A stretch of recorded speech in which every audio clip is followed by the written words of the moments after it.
Good morning. This is Steve Gladys at George Mason, at the George Mason Enterprise Center for Steve Gladys Leadership Partners. And again, we're talking about surviving the first year of college. We're ticking our way through the 10 tips that we've given that have been proven over the years to be very useful.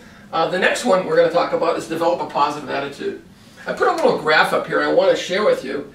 If you'll notice, this is a sad face, and this is a smiley face. This graph is a happiness graph. And this is 15 weeks of a semester.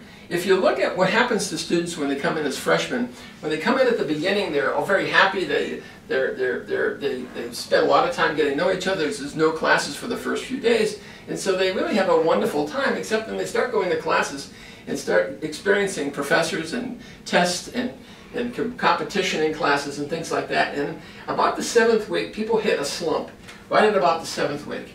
And this is where many people actually drop out, to be honest with you.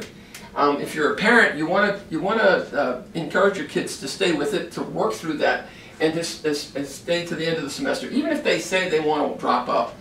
Under only rare exceptions would I tell you to let them drop out, but I would just say to them, and you should say to yourself if you're a student, I'll wait till the end of the semester to figure out what I'm going to do next. Usually what ends up happening is people come out of that trough and they actually, they're not as high as they were when they first came into class. Well, that word, maybe I shouldn't use that word, but they're not as happy as they were when they first came in, but they're not nearly as sad or dejected as they are in the middle of the class. This is a normal sort of adaptation curve for most people. Doesn't matter whether it's your first year of college or whether you just took a new job. Oftentimes, people who take new jobs go through the slump. So develop a positive attitude. In fact, there was a study done in university when students were actually shown this graph early on, they tended to do far better than students who weren't shown that graph. Not only in the first year of college, but over 4 years they actually did better. So develop this positive attitude. Think of staying in the game, keeping your mind in the game. The second area we want to talk is don't give up too quickly on any class. A lot of times people will drop out of classes because they're not getting an A, because they've been used to getting A's in school, especially in high school.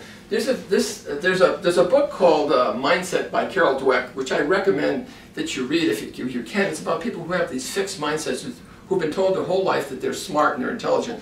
Where Carol Dweck says to parents and others is don't tell kids how smart they are, don't tell them how intelligent they are, but praise them for effort and for sustainability and for perseverance, those sorts of things.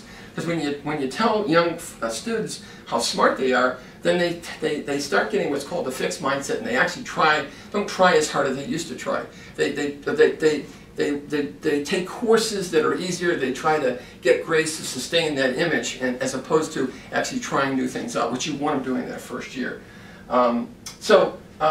Don't give up. If you're having trouble, again, talk to counseling, talk to the professor, talk to other students to find out if they're having problems too. Form and work in study groups, but don't drop out right away. A lot of times kids drop out in the first 3 or 4 weeks of class because they think it's going to be too hard and they really miss an opportunity. You can go on places like Rate My Professor and find out a lot about the professor.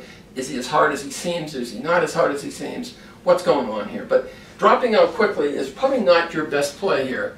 You can look at when the university gives back tuition. Usually it's 3 weeks into the semester. I take the full 3 weeks to figure out whether or not I want to drop a class or not.